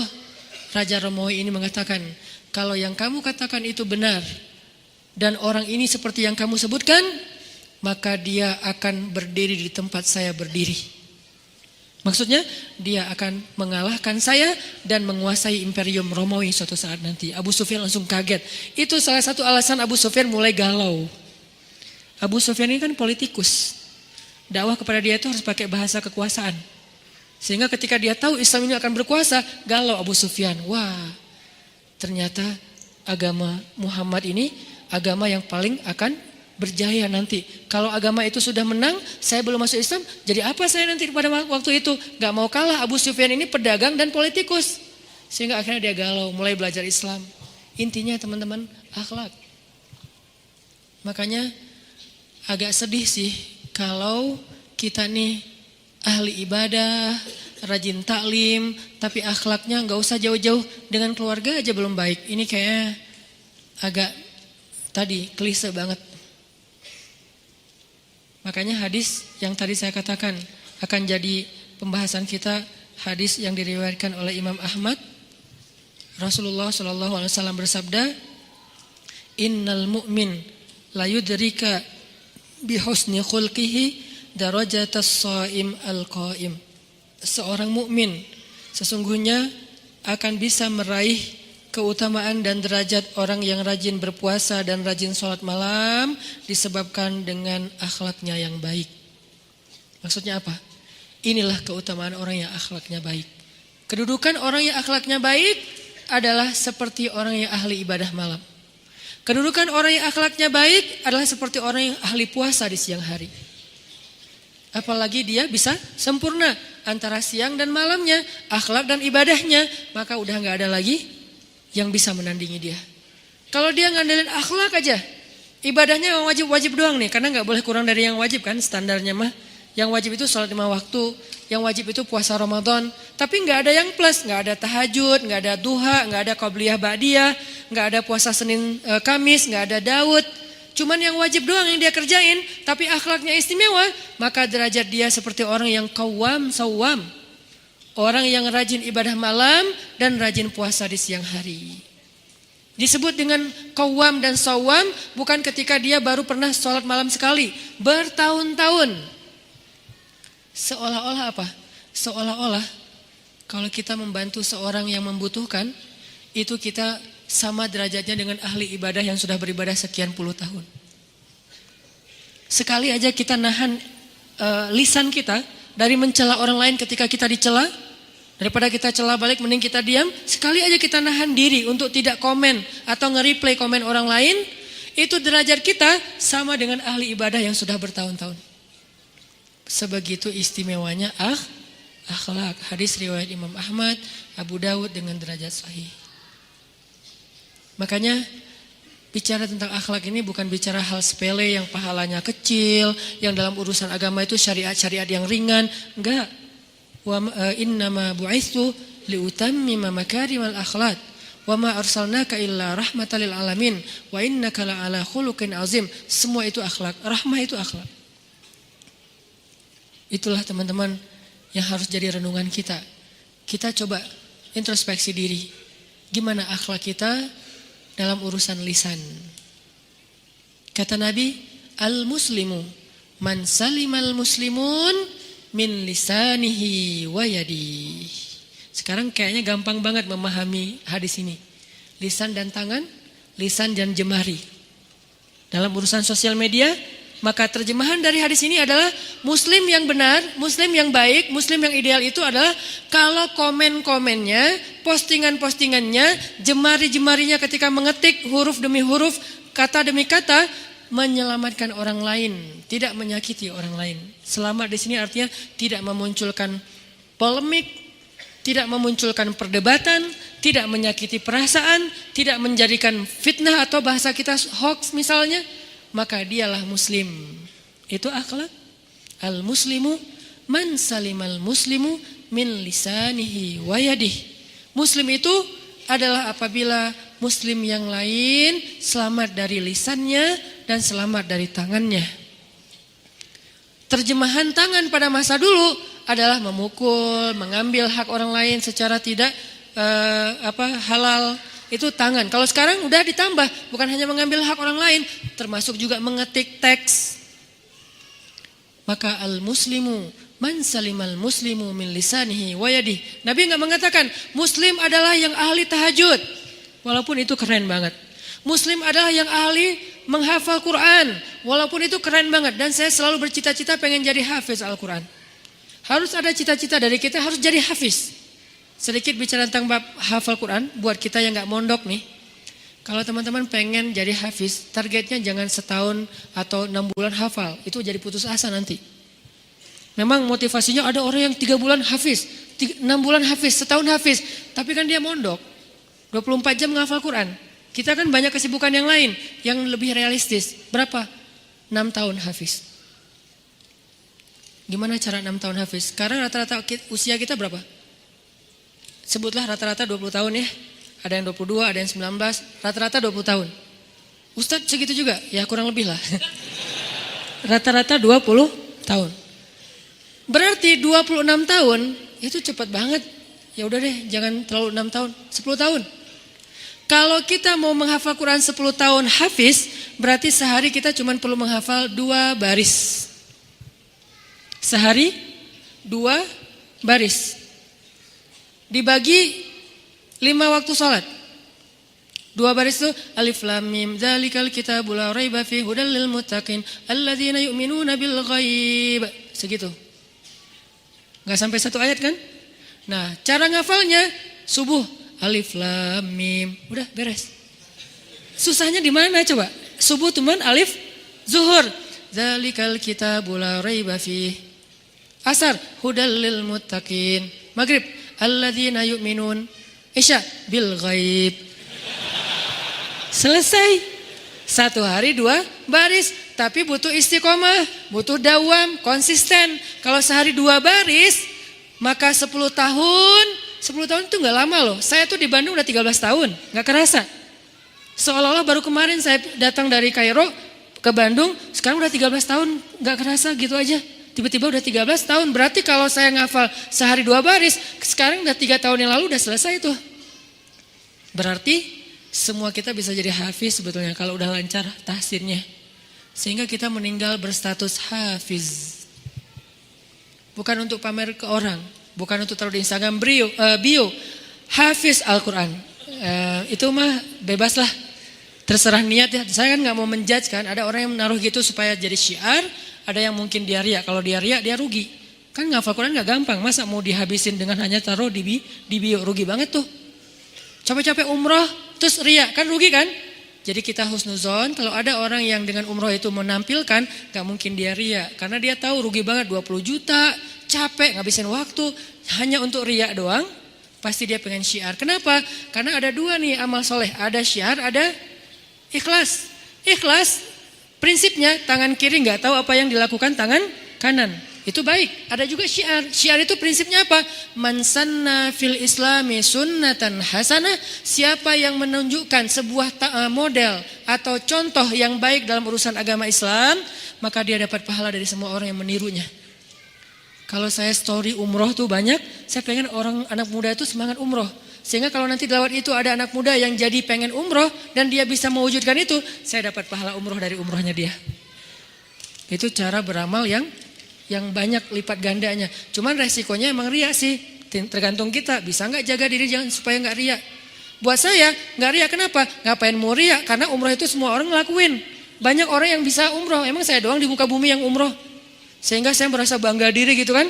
Di Indonesia itu orang yang umroh tuh aduh banyak banget. Jadi nggak perlu diriain. Kecuali saya pernah ke Kutub. Itu agak ria sih. Jarang yang bisa ke Kutub kan sedikit kan. Kalau dihitung mungkin hanya ribuan lah. Kalau umroh udah jutaan orang yang umroh, ngapain ria? Gue juga umroh, mak gue juga umroh, ayah gue juga umroh, semua orang juga pernah umroh. Jadi nggak perlu ria-ria amat. Ria sekedarnya. Enggak. Bercanda. Intinya adalah balik lagi ke yang tadi. Bahwa balik ke yang bab hafiz dulu. Ini kenapa saya sedikit masukin ke bab hafiz. Saya berharap kalau ada yang dengar ceramah ini jadi termotivasi menghafal Quran, saya dapat pahala dari yang menghafal itu. Ternyata targetnya gampang. 2 baris sehari 10 tahun khatam. 2 baris itu gampang banget. Alif alhamdulillah. Zuhur Rabbil alamin. Asar Ar-Rahman. Maghrib Ar-Rahim. Segitu doang hafal ya. Gampang banget. Kul. Zuhur. Ya. Asar. Ayyuhal. Gitu doang kan. Saking gampangnya. Kapan itu khatamnya Ustadz? Gak tahu pas sakaratul maut kali. Saking pendek-pendeknya. Nah maksud saya. Target sebelum meninggal hafiz. Tapi kan kita gak tahu usia kita Ustadz. Memang kita gak tahu. Ini mah target semampu kita. Kalau meninggal sebelum 10 tahun, yang penting kita udah punya niat. Siapa yang berniat baik dan tidak tercapai, maka dia dapat pahala kebaikan yang utuh. Siapa yang tercapai, dia dapat pahala 10 kali lipat. Kalau kita meninggalnya usia 40 tahun, usia 50 tahun, udah hafiz. Tahu gak kedudukan hafiz di akhirat nanti kayak gimana? Itu keren banget. Harus cemburu kita sama orang yang hafiz tuh. 1, dijamin surga, kalau dia ikhlas, dijamin surga. Kita tuh bukan golongan sahabat. Saya kemarin pas datang ke kuburan Uhud ya, namanya Jannatu Uhud, surga Uhud. Kenapa? Karena di situ dimakamin 10.000 ahli surga. Pas saya datang ke kuburan Uhud, saya ngerasa duduk aja lama di situ ya, mikir beruntung banget ya mereka, semua dijamin surga. Duduk di kuburan Uhud itu nggak ada serem-seremnya. Benar-benar namanya surga Uhud. Karena kayak kita duduk di atas taman surga. Kan datang ke kuburan tuh ada agak-agak serem gimana gitu kan. Ini gak ada seremnya sama sekali. Nyaman, merpatinya banyak. Hingga di atas kuburan-kuburan itu. Dan di atas kuburan itu kita bisa tahu beberapa. Ini kuburan Sayyidah Aisyah. Ini kuburannya Ibrahim anak Rasulullah. Ini kuburannya Imam Malik. Ini kuburannya misalnya Fatimah. Ini kuburannya Ummu Kulsum, putri-putri Rasulullah. Duduk aja di atas kuburan para sahabat. Beruntung banget ya mereka dijamin surga. Kita nggak dapat kesempatan itu karena nggak sezaman dengan Nabi. Tapi kita punya kesempatan lain. Gimana? Hafiz Al-Quran. Dijamin surganya. Dengan syarat ikhlas dan tidak berbuat dosa besar. Dijamin surga. 1. Kedua, bisa bawa 10 orang selain mantan ke surga. Kasihan juga ya mantan ini ya. Makanya jangan jadi mantan. 10 orang. Siapa aja? Ayah, ibu, udah pasti tuh. Makanya saya pengen menghafal Quran biar kalau saya khatam, saya ngerasa di dunia tuh belum sempat berbakti sama ibu dan ayah saya. Keburu meninggal pas tsunami. Nanti saya pengen berbaktinya di akhirat. Berbakti di akhirat, hafal Quran. Sehingga nanti di akhirat saya berharap berhusnuzon ke Allah, bukan sok pede ya. Kayak Ustaz udah paling pasti masuk surga aja. Bukan, husnuzon ke Allah. Enggak boleh sok pede. Kalau sok pede namanya mentazkiyah diri sendiri. La tuzakku anfusakum. Berhusnuzon ke Allah, Allah maha menepati janji, saya bisa bawa mak, yuk ikut abang, kemana bang? Surga. Kan enak ya, bapak yuk ikut abang, kemana? Surga. Kakak saya meninggal juga di tsunami, itu buat saya ibu kedua saya, setelah ibu saya, karena dia paling banyak berkorban. Kak Ayus yuk ke surga, kemana? Ayo ikut abang, kemana bang? Surga. Itu tuh kayak goals, akhirat goals lah. Kalau kita punya life goals, ini adalah akhirat goals. Buat siapa lagi? Istri. Buat siapa lagi? Anak. Kalau semuanya hafizoh, ya berarti lebih banyak lagi yang bisa kita bawa. Itu tuh keren banget. Dan kita bisa dapat derajat itu teman-teman dengan akhlak yang mulia. Derajat ya, bukan keutamaan. Ada derajat, ada keutamaan. Ini beda nih. Kalau derajat pahalanya. Kalau keutamaan janji-janji di balik kebaikan itu. Kayak dapat derajat syahid, bukan dapat keutamaan syahid. Derajat syahid artinya dia dapat pahala syahadah. Tapi dia tidak disebut syahid. Ada orang yang meninggalnya karena tenggelam, asyahid fulan, nggak bisa karena dia derajat syahid tapi bukan keutamaan syahid. Intinya adalah akhlak. Keutamaannya tinggi banget. Seperti orang yang qiyam dan siyam. Gimana caranya Ustaz? Sekedar nahan lisan aja, nggak usah ngomongin orang lain. Saya sedih kalau ada ibu-ibu ini kan rajin tahajud ya. Rata-rata yang saya tahu ya, yang ahli ibadah itu ibu-ibu. Kalau bapak-bapak ibadahnya mungkin diwakilkan ibu-ibu. Mah nanti malam tahajud ya. Ya akhirnya istrinya berdiri, dia enggak. Jangankan udah nikah, belum nikah juga gitu. Yang waktunya sholat malam, oh iya makasih ya udah dibangunin. Terus udah ditutup teleponnya kita tidur. Itu emang gayanya cowok. Jadi yang ahli ibadah itu perempuan. Emang keren sih cewek-cewek ini rajin ibadah. Tahajudnya, tilawahnya rata-rata di atas cowok tuh. Tapi sayang banget kalau ternyata di siang harinya gak bisa jaga lisan. Ini nih bahaya. Karena orang yang paling tinggi derajatnya di surga itu bukan yang paling banyak ibadah sunnah. Yang paling sedikit dosanya. Yang paling tinggi derajatnya kata Aisyah radhiyallahu anha di surga bukan orang yang paling banyak ibadah sunnah. Saya gak ngomong yang wajib karena itu udah pasti. Bukan yang paling banyak ibadah sunnah, tapi yang paling sedikit dosanya. Bisa jadi perempuan malamnya tahajud, tilawahnya banyak, siang habis ditransfer pahala tahajud semalam untuk orang yang dia omongin. Semalam tahajud buat siapa? Buat orang yang besok bakal saya gibahin. Kan rugi kan? Kayak gitu kan logikanya. Ngapain sih mah capek banget tahajud? Ya kasihan ada tetangga tuh, saya belum transfer pahala, besok mau ditransfer. Jadi malam ini dikumpulin dulu pahalanya. Besok baru ditransfer, kan rugi. Gimana mentransfer pahala? Cukup bicarain keburukannya, yang kalau dia dengar dia nggak akan nyaman, dia akan sedih, itu udah transfer, itu otomatis udah. Ustadz bisa transfer balik nggak? Wah berat Saya nggak sampai ilmunya ke situ, tapi taubat aja lah sama Allah. Dan jangan diulangin. Kalau kita mau lebih pasti lagi, datang ke orangnya, kasih hadiah, minta maaf. Dan kalau dia berkenan, baru kita dapat lagi pahala kita. Kalau dia nggak berkenan, kasih lagi hadiah. Sampai dia berkenan, bayar tuh dosa kita pakai hadiah dunia. Teh maaf ya aku ngomongin kamu kemarin, aku nggak rela. Terus kamu maunya apa? Gak usah banyak-banyak, satu mobil aja. Kasih baru dia maafin, insya Allah balik tuh pahala kita. Tapi kan berat ya, makanya jangan diomongin. Baik orangnya diomongin di dalam grup WhatsApp, kita omongin di antara kita rame, orangnya udah left. Walaupun orangnya udah left, pahalanya tetap ke transfer. Ya kalau pahala kita banyak, kalau kurang dosa dia dibalikin ke kita, dan itu lebih rugi lagi tuh. Pahala kita ditransfer aja udah rugi, dosa dia dibalikin ke kita, lebih rugi lagi. Akhirnya kita masuk neraka gara-gara dosa orang buat. Kan sedih banget ya. Kenapa kamu masuk neraka? Soalnya dia mencuri. Hah? Hubungannya dengan kamu? Kan aneh. Kenapa kamu masuk neraka? Soalnya dia berzina. Kenapa kamu masuk neraka? Soalnya dia ninggalin sholat. Kenapa kamu masuk neraka? Soalnya dia membunuh. Orang yang berbuat dosa, kita yang masuk neraka. Karena kenapa? Kita gak cukup pahala untuk ditransfer kepada orang yang kita omongin. Apalagi kalau yang kita omongin itu adalah orang yang Allah Subhanahu wa taala jaga kehormatannya, orang tua kita, pasangan kita, guru-guru kita. Wah, sayang banget tuh. Capek jungkir balik, sujud ruku, ternyata semuanya nol besar. Yang nambah pahala justru orang yang kita bicarakan, akhlak. Ternyata akhlak bisa mengangkat amal soleh kita, bisa menjatuhkan amal soleh kita. Akhlak menentukan amal soleh kita diterima atau ditangguhkan. Bab apa? Bab silaturahim, itu juga akhlak. Yang saya sampaikan kemarin pas lebaran, Allah Subhanahu wa taala berfirman kepada dua malaikat yang membawa amal-amal manusia di hari Senin dan hari Kamis. 2 hari ketika amal manusia diangkat ke hadapan Allah, selain yang tahunan yaitu bulan Sya'ban. Ketika diangkat ke hadapan Allah, Allah berfirman kepada malaikat yang membawa amal catatan ini dengan kalimat amhilu hadain hatta yastaliha. Tahan amal dua orang ini sampai mereka berdamai. Akhlak ternyata. Kalau nggak mau damai, ketahan. Kalau meninggalnya masih kayak gitu, gugur.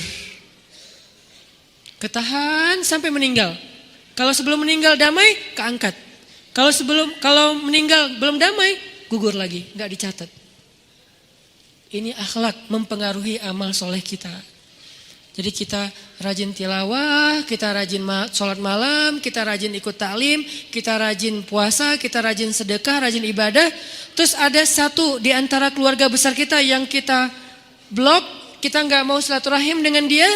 Arti silaturahim itu bukan ketemuan ya. Ini mah terjemahan versi orang Indonesia. Silaturahim itu nggak mau saling membantu, nggak peduli lagi gitu. Nggak harus ketemuan juga sih, karena ada kondisi orang justru menjaga silaturahim dengan nggak ketemuan. Ada kan? Makin ketemuan, makin rusak silaturahimnya. Soalnya dia mungkin orang yang nggak bisa jaga sikap, dia orangnya kayak baperan, orangnya mungkin nggak bisa jaga lisan. Mending kita nggak usah ketemuan.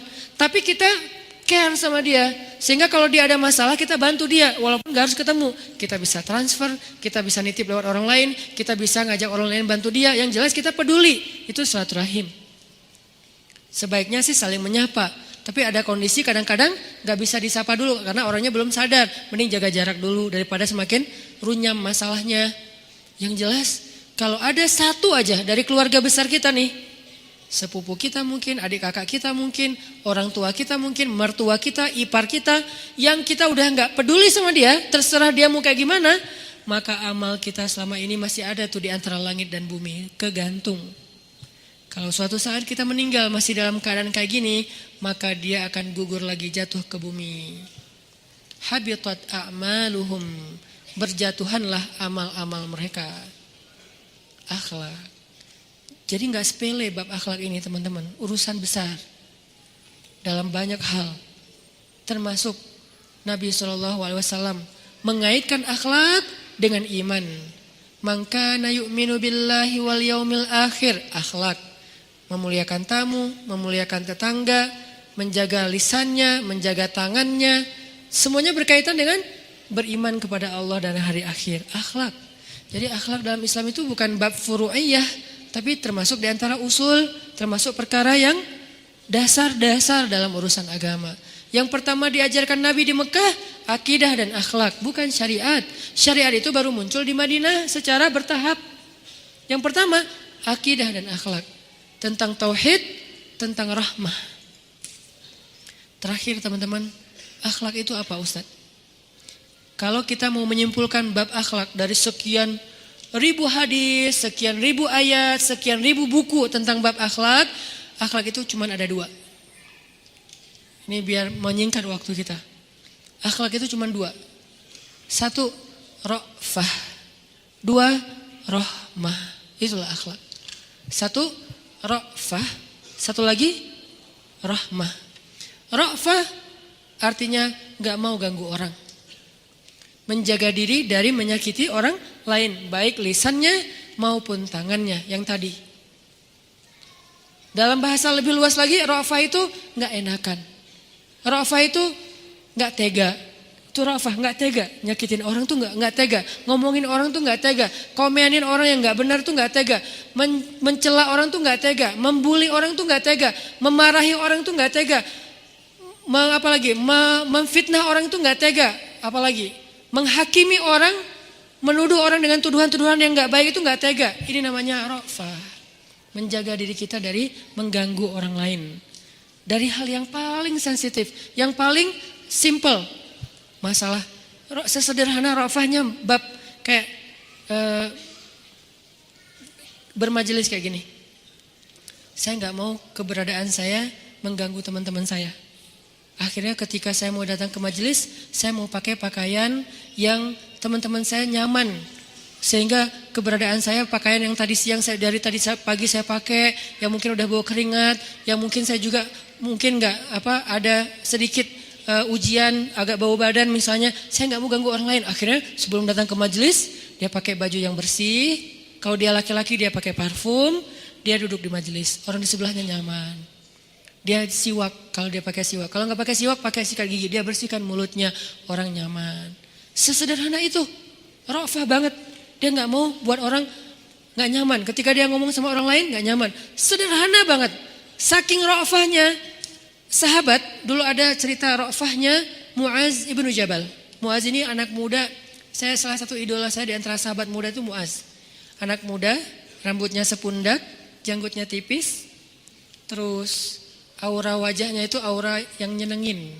Orangnya tawadu banget, padahal dia ahli ilmu.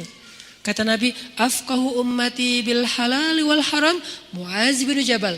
Umatku yang paling mengerti mana yang halal, mana yang haram, Muaz bin Jabal. Jadi kalau mau nanya fikih itu ke sahabat Muaz. Kalau ada masalah pengen dihukum secara adil, Ali. Kalau pengen nanya hal-hal yang sifatnya gaib-gaib kayak gitu, nanyanya kepada Ibnu Abbas. Kalau mau nanya tentang Al-Quran, Ibnu Mas'ud. Kalau mau nanya tentang hadis, Abu Hurairah. Kalau mau nanya tentang perang, Khalid. Mau nanya tentang politik, Amr bin As. Semua mereka punya kelebihan. Muaz fikih. Suatu hari Muaz lagi duduk berdua dengan temannya di sebuah tempat. Terus tiba-tiba ada datang orang pengen istifta. Istifta itu konsultasi agama, minta fatwa karena dia ahli fikih. Ya Syekh Muaz, saya mau bertanya tentang fikih. Boleh cuman berdua aja karena ini adalah rahasia, masalah pribadi mungkin. Ketika dia meminta Muaz untuk bicara berdua, tadi kan Muaz lagi berdua dengan orang lain. Muaz bilang tunggu sebentar ya. Muaz cari orang, ketemu orang yang dia kenal, kesini sebentar, boleh tolong saya enggak? Ngapain? Tolong temenin teman saya ini bicara, karena saya harus bicara dengan orang lain, kasihan dia sendiri. Segitunya sahabat menjaga perasaan orang lain, coba. Karena apa? Hadis Nabi, janganlah seseorang itu bicara berdua ketika mereka bertiga. Karena menyakiti perasaan orang yang ketiga. Jadi kalau kita lagi bertiga, jangan cuma ngomong berdua. Karena yang ketiga ini kasihan, gak ada yang ajak ngobrol. Jadi kayak obat nyamuk. Itu dalam Islam diperhatiin tuh. Dan ngomong berdua ini bukan hanya ngomong, tapi juga bahasanya. Kalau kita misalnya di sini ada orang Sunda, ada orang Medan. 2 orang Sunda, 1 orang Medan. Orang Medan ini kebenaran baru merantau ke Bandung. Jadi gak terlalu ngerti bahasa Sunda. Kita gak boleh pakai bahasa Sunda. Kenapa? Karena dia gak ngerti, kasihan. Kita pakai bahasa Indonesia yang dia ngerti. Saya pernah ditegur gitu di Mesir. Biasalah kita kalau ketemu sesama orang Indonesia kan kita kayak saudara banget kan. Nah kita lagi jalan bertiga, 1 orang Mesir, 2 orang Indonesia. Salah satunya saya. Akhirnya saya ngobrol sama teman saya tuh pakai bahasa Indonesia. Ngobrol panjang lebar, dia diam aja. Pas udah selesai dia ngomong, Hanan, kamu tahu gak hadis Nabi? Apa? Kata Nabi, tidak boleh bicara berdua ketika sedang bertiga. Oh maaf ya. Terus maksudnya, kamu kalau mau ngomong sama dia pakai bahasa Arab juga biar saya ngerti. Oh iya ya maaf saya salah. Karena saya nggak ngeh waktu itu tentang hadis ini nih. Berarti sebegitunya jaga perasaan orang lain dan itu namanya ra'fah. Cara kita bikin caption, ra'fah nggak nih? Cara kita komen, ra'fah nggak nih? Cara kita broadcast, ra'fah nggak? Kadang-kadang saking ra'fahnya kita mau broadcast tentang fikih, tapi di dalam grup itu ada perbedaan mazhab. Jangan broadcast. Kecuali minta maaf dulu. Jangan langsung kita, ini hadis yang sahih, ini yang benar. Nah ini kasihan yang berbeda mazhab. Aduh, dia kok ngomong kayak gini di depan saya, padahal saya ada di grup. Nggak ra'fah namanya. Sedalam itu ra'fahnya kaum muslimin. Sehingga kata Muaz, boleh tolong saya sebentar, temenin teman saya ini sebentar aja. Saya mau ada fatwa dulu ke sana. Ditemenin, duduk berdua dari mana, kenalan. Baru Muaz tenang untuk bicara dengan orang yang ketiga. Setelah orang yang keduanya ada teman ngobrol. Itu namanya ra'fah akhlak. Gak enakan. Nabi itu gak enakannya luar biasa. Saking gak enakannya Nabi selalu mikir gimana cara orang itu merasa nyaman dengan beliau dan gak sungkan, gak ngegap, gak merasa gak enak. Itu Nabi kayak gitu banget. Sampai Allah pernah menegur Nabi gara-gara gak sengaja melanggar ra'fah. Kapan gak sengaja melanggar ra'fah? Nabi lagi duduk dengan sahabat-sahabat miskin. Tiba-tiba lewat orang-orang kafir Quraisy yang kaya-kaya. Ada Walid Al-Mughirah, ada Abu Jahal, ada banyaklah orang-orang kaya gitu. Ada Akhnas. Terus mereka manggil Nabi Muhammad. Muhammad sini. Nabi datang. Muhammad, sebetulnya kami tertarik dengan Islam. Terus kata Nabi, cuman kalau kami masuk Islam, masa kami mau duduk bareng dengan orang-orang arazil, orang-orang rendahan kayak mereka? Mau kalian apa? Kami mau belajar Islam tapi dipisahin majelisnya. Kami majelis sendiri, mereka sendiri. Kami gak mau gabung sama mereka. Mau gak kayak gitu? Kata Nabi, boleh. Mau sekarang? Boleh sekarang. Akhirnya Nabi balik ke para sahabat bilang, kalian tunggu di sini sebentar ya. Kalian jauh ke sana dulu sedikit ya. Disuruh menjauh sama Nabi. Sahabat-sahabat sedih. Di situ tuh ada Ibnu Mas'ud, Khabab yang dibakar hidup-hidup tuh, tapi beliau selamat sampai di sekujur tubuhnya ada bekas bakaran. Lalu ketika dibuka oleh Umar bin Khattab, kata Umar, saya belum pernah melihat ada tubuh manusia yang lebih rusak daripada Khabab. Karena dibakar hidup-hidup tuh. Tapi begitu mau mati diudahin dulu sampai dia udah agak sehat, dibakar lagi. Gitu aja terus setiap hari. Khabab, Ibnu Mas'ud, Bilal, orang-orang yang miskin di antara sahabat. Kalian kesana dulu ya sebentar, aku mau ngomong sama mereka. Soalnya mereka gak mau dekat-dekat. Ditegur sama Allah. Janganlah kamu mengikuti orang-orang yang mencintai dunia dan meninggalkan hamba-hambaku yang sujud dan bertasbih kepadaku. Sejak saat itu Nabi nangis. Langsung ditinggalin tuh Abu Sufyan and the gang. Langsung menuju kepada Ibnu Mas'ud and the gangnya. Langsung Nabi kemudian mengatakan, maafin saya. Akhirnya Nabi duduk, mereka duduk. Nabi tidak akan berdiri sebelum mereka berdiri. Nabi ke sahabat kayak gitu. Sampai mereka udah pada berdiri, udah selesai, ya Rasulullah pulang. Udah selesai, ya Rasulullah pulang. Kalau mereka udah berdiri semuanya, baru Nabi berdiri yang terakhir. Kenapa? Nabi merasa bersalah pernah memperlakukan mereka kayak tadi. Padahal niatnya bukan merendahkan. Niatnya pengen ngedakwahin orang-orang penting tadi supaya orang-orang di belakangnya ikut masuk Islam. Sebegitu akhlak dalam Islam itu luar biasa penting. Sampai Nabi aja ditegur gara-gara bab akhlak. Nabi itu gak ditegur bab akidah. Nabi itu gak ditegur bab syariah. Nabi itu ditegur bab akhlak oleh Allah. Abasa wa tawalla, itu bab akhlak. Sehingga bab-bab sepele aja diperhatikan sama Islam. Nih kalau saya bawa ini gimana ya? Nanti bawa durian gitu. Tetangga pasti kecium nih aroma durian. Terus gimana dong Ustaz? Ya bawa juga tetap sih. Cuman kayak minimal masih ada rasa nggak enak. Nah minimal masih ada itu. Walaupun kita kayak, saya bicara realistis lah. Dan saya juga bawa, misalnya bawa durian ya bawa aja ke rumah kan. Tapi ada rasa, aduh nggak enak sama tetangga. Mau dibagi lebih nggak enak lagi. Cuma satu soalnya duriannya gitu kan. Nah gimana nih, minimal masih ada feeling guilty, itu ada rafah tuh. Kalau udah nggak ada lagi itu, udah lempeng aja, udah hilang rafahnya. Dan lempengnya dosisnya nambah. Kadang-kadang saking lempengnya dia buat dosa besar pun nggak merasa. Dia pakai di rumahnya pagi-pagi lagu dangdutan kenceng-kenceng, tetangganya terganggu dia nggak merasa. Acara ngantenan, soundnya ke arah tetangga sampai jendela tetangganya tuh getar-getar gitu, nggak ngerasa bersalah, biasa aja. Parkiran sembarangan depan rumah orang nggak ngerasa bersalah. Di mana rafah? Bukankah itu akhlak? Kalau kita parkir, terutama mobil nih, parkir mobil, aduh nih orang bisa keluar nggak ya? Mikir banget, saking mikirnya sampai riwah sendiri. Nah riwahnya kita bagian dari akhlak. Kalau orang kurang akhlak biasanya nggak riwah hidupnya, orang yang riwah. Dia mama santai aja, parkir sembarangan, ngelakuin apa yang dia suka, karena nggak perlu dengan orang lain. Termasuk kita kayak pas lagi sholat, saking jaga akhlaknya, sholat di mall nih. Begitu kita selesai, assalamualaikum. Melihat orang lain pada ngantri, tadinya pengen sholat sunnah, tapi orang ngantri kasihan, mungkin hajatnya macam-macam kan ya. Ya udah deh, kali ini saya nggak dapat sunnah, yang penting saya bisa memberikan hak orang lain. Langsung berdiri keluar. Segitunya, bukan dia nggak soleh. Sholat nggak ada sunnah, nggak ada badiah, nggak ada qobliyah. Jangan langsung dijudge. Kadang-kadang habis sholat langsung pergi aja, terlalu minimalis, nggak ada zikirnya. Mungkin dia sambil jalan sambil zikir. Karena saya pernah kayak gitu di mall, pengen zikir nih habis sholat maghrib misalnya. Habis sholat maghrib kan harusnya ada zikir yang 33 kali 3 itu kan. Yang siapa membaca zikir itu akan dihapuskan dosa semuanya kan. Walaupun dosanya sebanyak pasir di pantai, buih di pantai kata Nabi. Pengen zikir itu, subhanallah, alhamdulillah dan seterusnya. Wah, tapi banyak yang berdiri, nungguin. Ya udah langsung berdiri, pakai sepatu, jalan, subhanallah. Tetap dapat zikirnya, tetapi tidak mengganggu jatah orang lain. Sepeka itu. Asah kepekaan ra'fah kita. Berarti kita sudah menjalankan sunnah akhlak. Ra'fah. Kedua, rahmah. Rahmah itu apa? Kalau ra'fah itu gak mau ganggu orang. Kalau rahmah itu pengen bantu orang. Kalau rahmah itu pengen nyenengin hati orang.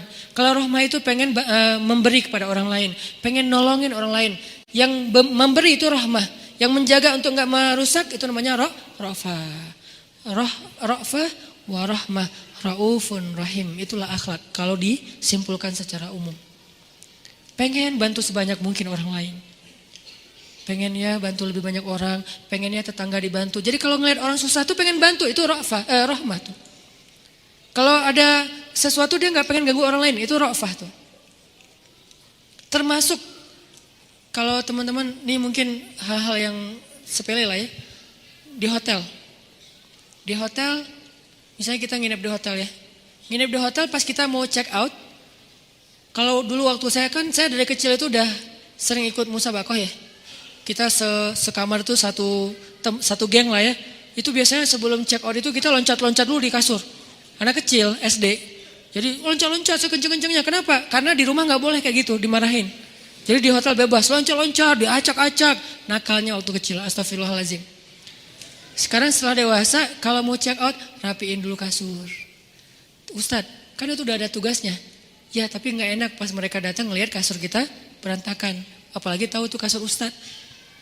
Wah katanya Ustadz tapi kasurnya berantakan. Kan gitu kan? Bukan mau dibilang dihargai, bukan. Saya membawa nama Ustadz-Ustadz yang lain. Ntar digeneralisir. Namanya Ustadz mas semuanya kamarnya berantakan. Giliran kamar-kamar orang yang bukan Ustadz, yang bahkan gak paham agama, rapi sebegitunya. Terus juga tong sampah, kalau misalnya kita mau buang, maaf kalau kita bawa anak yang dia mungkin ada kotoran, kita masukin ke plastik baru kita taruh ke tong sampah biar yang ngebersihinnya tuh nggak susah. Mikir semuanya biar nggak ganggu orang lain. Ra'fah. Pasti teman-teman punya contoh yang lebih luas lagi, lebih detail lagi daripada saya. Coba kita terapin itu dan kita share ra'fahnya kita. Malam klakson, kalau saya klakson ntar orangnya kaget, ra'fah. Lampu, kadang-kadang ada orang lampu yang penting dia terang, orang lain sampai silau nggak peduli. Pakai lampunya tuh lampu tembak, kemana-mana ditembakin orang dengan lampunya. Aduh, lampu nggak usah nembak, yang biasa aja. Kecuali dia lagi kayak misalnya ada sesuatu yang darurat atau kayak dia ngasih kode, oke lah dia ngedim gitu. Tapi nggak, ngedimnya permanen. Jadi semua orang ngerasa susah ngelewat, matanya tuh langsung kayak silau gitu. Nah ini nggak ra'fah. Terus dan seterusnya. Sampai knalpot, itu ra'fah loh. Saya kalau naik motor yang knalpotnya kenceng tuh kayak digas nggak enak, nggak digas nggak jalan. Ini gimana ya? Ya pas digas suaranya tuh wah gerung-gerung segang. Nggak digas nggak jalan-jalan. Karena ini ra'fah nih. Tapi kalau motornya udah gitu gimana Ustaz? Ya udah sering-sering istighfar aja. Karena emang nggak bisa diulik lagi kan, emang motornya gitu. Justru dia beli motor itu untuk dengar suaranya kan ya. Kan ada motor yang dibeli hanya untuk merasakan suaranya kan. Kalau nggak ada suara gitu rasanya kayak rugi aja, uang 500 juta, 1 miliar. Ya udah istighfar aja yang banyak. Karena pasti banyak orang yang merasa terganggu. Pas musim hujan kita lewat, nih gimana nih kecipratan nggak nih air hujan? Karena saya pernah kayak gitu. Mungkin saya waktu itu lemah iman, saya nggak berhenti. Kecipratan orang teriak, woi, pergi aja. Habis itu saya feeling guilty, ini pasti di akhirat nih orangnya nuntut nih.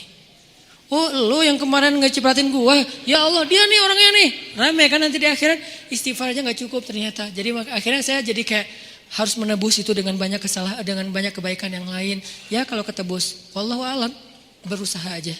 Ra'fah, rahmah, pengen bantu sebanyak mungkin. Ngelihat orang tuh gak tega kalau gak bantu. Lihat postingan Surya, gimana ya cara bantu Surya.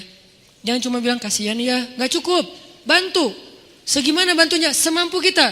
Kalau bisa di atas kemampuan kita. Biar Allah mampukan lebih lagi tuh. Harus ada niat, saya pengen bantu Suriah. Saya pengen bantu Palestina. Saya pengen bantu Yaman yang kelaparan sekarang tuh. Bukan cuma Somalia sekarang yang malnutrisi itu Yaman parah banget sekarang. Anak kecil meninggal karena malnutrisi itu banyak banget di Yaman. Yang tinggal tulang. Kasihan banget. Dan kalau orang yang punya anak pasti ngerasain gimana gak teganya melihat anaknya kayak gini.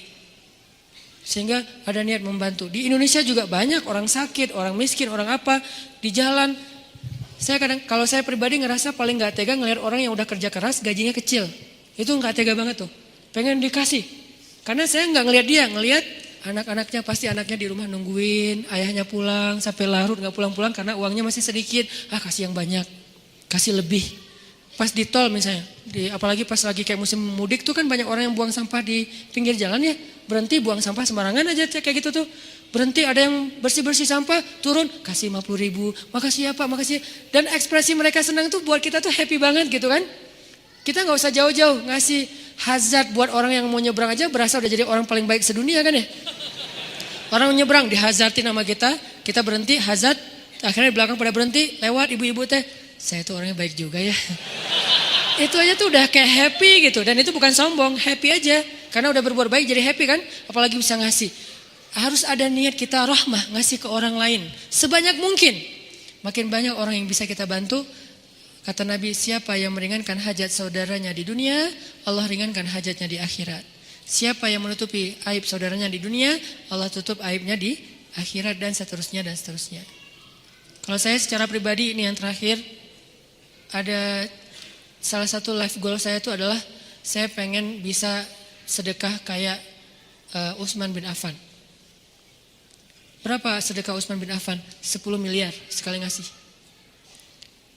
Akhirnya saya latih sedekah 100 ribu.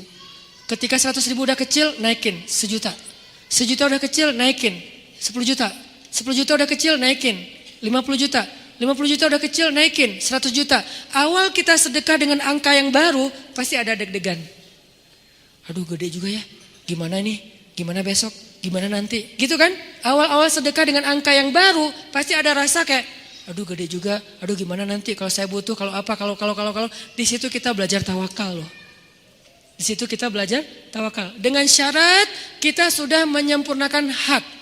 Kalau kita seorang suami, hak istri, hak anak. Kalau kita sebagai seorang anak, hak orang tua.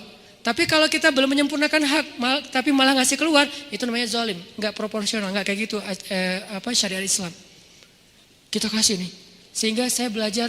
Suatu saat saya harus bisa ngerasain gimana ya rasanya sedekah 1 miliar. Dan itu dilatih pelan-pelan. Sampai akhirnya Allah kasih lagi rezeki, nambahin sedekahnya. Kasih lagi rezeki, nambahin sedekahnya. Bentuknya bisa cash, bisa transfer.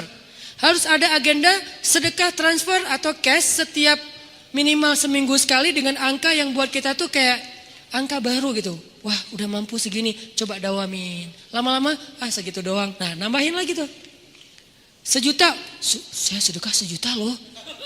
Kayak ngerasa paling dermawan di muka bumi gitu kan. 1 juta. Lama-lama 1 juta, 1 juta doang. 10 juta loh kemarin pas acara penggalangan dana. Kayaknya cuma saya doang sendiri 10 juta tuh, yang lain gak ada. Soalnya hasilnya semuanya 11 juta, berarti saya sendiri doang 10 juta. Oh ya udah.